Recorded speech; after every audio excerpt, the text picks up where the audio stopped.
జై Shri Ganesha. Hello friends, అందరికీ నమస్తే. ఈ వీడియో నచ్చినట్లయితే లైక్ చేసి సబ్స్క్రైబ్ చేసుకొని షేర్ చేయండి.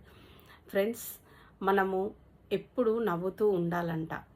మనము నవ్వుతూ ఉండి మన కుటుంబాన్ని నవ్విస్తూ మన చుట్టుపక్కల వారితో కూడా నవ్వుతూ సంతోషంగా ఉండాలి. ఎందుకంటే జీవితము చిన్నది. మనము భగవంతుడు మనల్ని పుట్టిస్తాడు, మళ్ళీ అతను ఎప్పుడు తీసుకెళ్తాడో తెలియదు.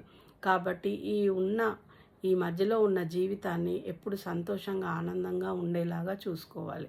కానీ మన జీవితంలో వచ్చే బాధలు కష్టాలు మన మనస్సు మైండ్ మనల్ని సంతోషంగా ఉండనివ్వదు. అది మన ఫేస్లో కళ్ళల్లో ఆ బాధ కనిపిస్తూ ఉంటుంది.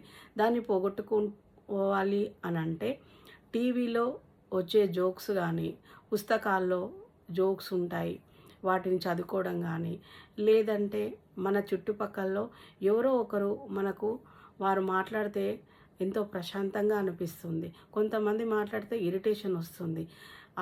వారి మధ్యలో కాకుండా సంతోషాన్ని ఇచ్చే నవ్విస్తూ వారు సంతోషంగా ఉంటూ మనల్ని సంతోషంగా పెట్టే వారి మధ్యలో ఎప్పుడు మనము గడుపుతూ సంతోషంగా ఉండే ప్రయత్నము చేయాలి.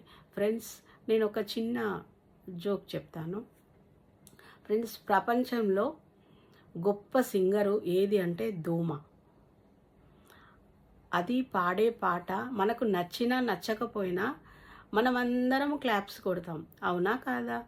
ఫ్రెండ్స్, ఒకసారి చెక్ చేసుకోండి. రియలా? Thank you.